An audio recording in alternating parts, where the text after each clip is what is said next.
All right, everybody. Brown boots. You know what time it is. Means we're fixing something today.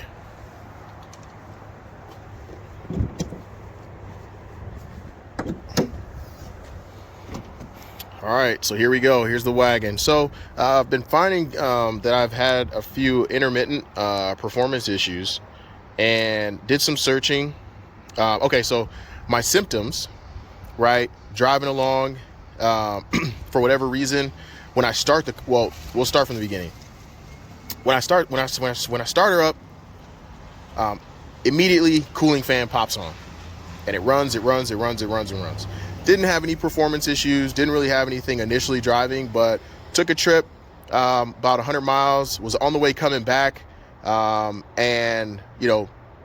passing a car, jumped on the throttle, and hesitation, at least 1,001, 1,002. Then it kicked in as I got off the highway, pushed some more, and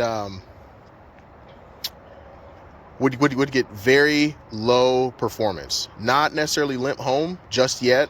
However, you could definitely tell that she was running rich and didn't appreciate it. So did some work, got on Matthew's Volvo site, as well as confirmed with volvoforums.com, and it looked to be I guess a throttle body, or not a throttle body, but the intake air temperature sensor. That seemed to be a common issue. Some guys thought it was potentially the coolant tip sensor, but it wasn't that. So was able to head out to the junkyard, went and grabbed the part. As you can see, here it is, the Volvo part. As you can see in the top left, manufacturer's number, it's a Bosch part. Pulled it off a junked Volvo 2004 Volvo XC90. Looking on IPD.com as well as FCPEuro.com. Common part shared throughout all the P2 chassis, so very helpful here. As you can see, this is kind of what it looks like. So what we're going to do is we're going to replace this part and see if I get any change in performance. So hey, let's do this.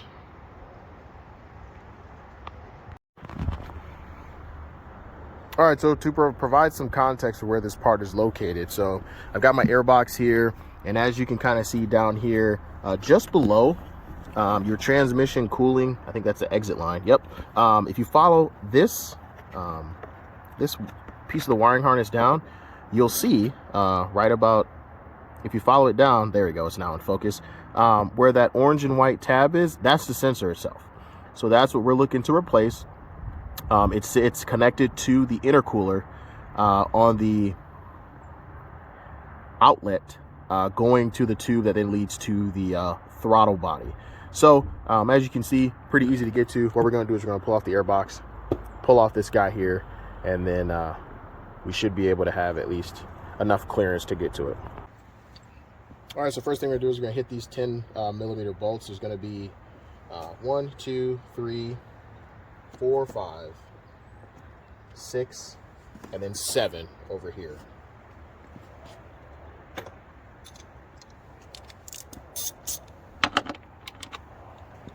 Oh,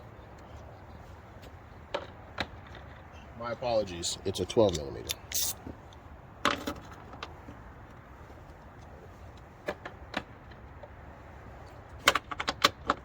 It's a 10.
And just so you can see again, 1, 2, 3, and then here's this guy right down in here.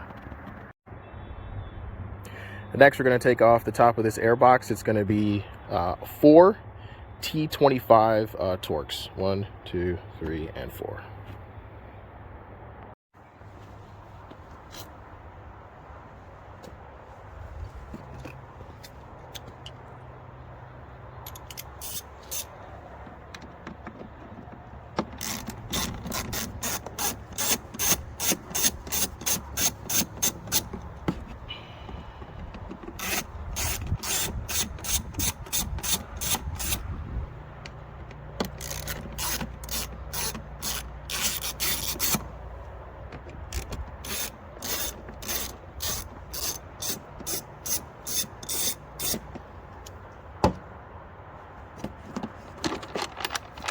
Just a note, the bolts do not come out, they stay in. Next, we're going to take off the filter. Basically, just pull up, and it pops right out. I always recommend, if you're working inclement weather, put it inside or somewhere so it doesn't get wet. All right, so next we're going to pull out the air box. It connects to the mass airflow sensor here. There's one terminal that you want to use to disconnect. Show you, it's just held on by like one clip here. Obviously plastic once again, so just be cognizant that you don't break it. And you just pull straight up, pops off like this. We'll just move it, get it out of the way. Right now I'm missing the little clamp right here. I've got to go find one of those. Mine just stopped working. So how I'm going to pull this out is I'm going to take the whole assembly, and I'm going to start mainly just pushing on it from the back, and then once I separate the intake hose from the mass, the back of the mass airflow sensor, then I'll be able to pull the whole system out.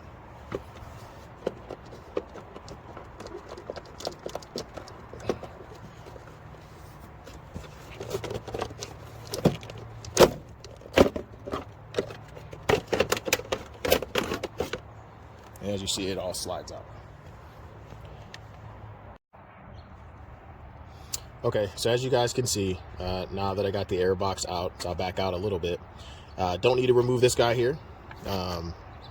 We've got plenty of space to work with.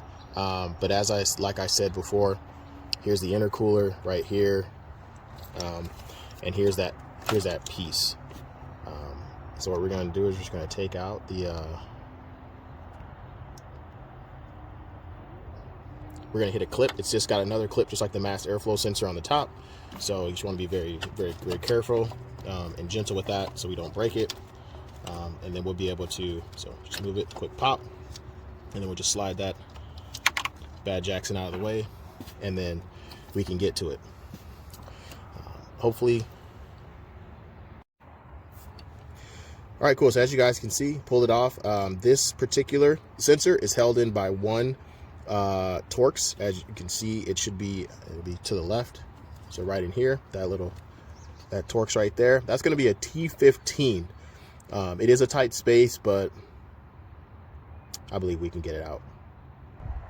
All right, so to get this thing off, I utilize 1/4 inch, a double extension with the T15 Torx on the end.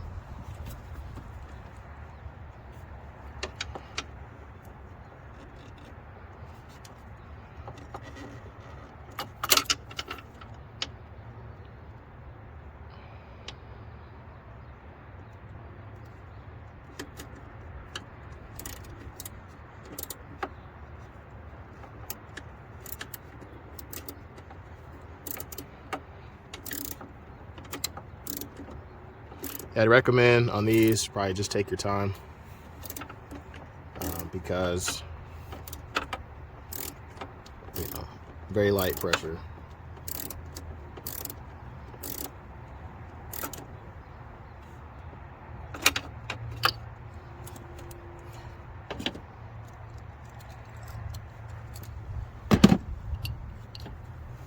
And probably eventually you can go in with your hands and just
Get it with my fingers. Man, this thing is, it is in there.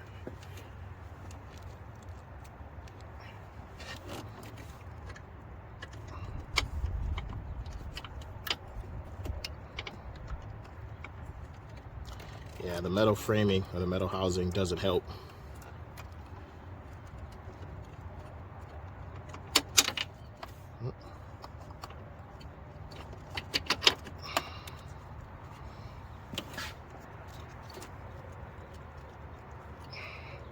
Some wiggling. Looks like it might be coming out.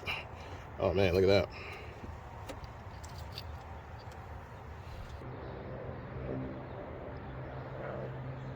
All right, so here's the one pulled out. As you can see, it really doesn't have any distinguishing markings on it for whatever reason.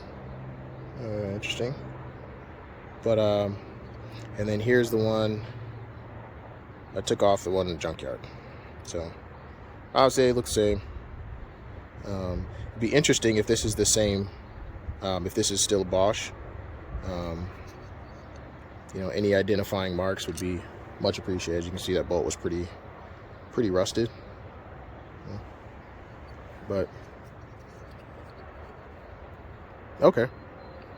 Well, it looks, as you can see, they both read PBT GF300 or 30 GF30. So not sure. This one's got a white little thing in it. This one's got a yellow one.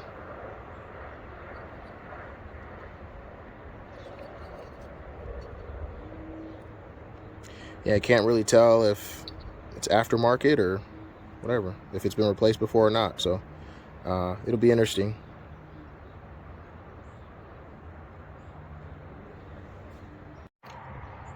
Just in case anyone's wondering, that's the little hole that it goes into.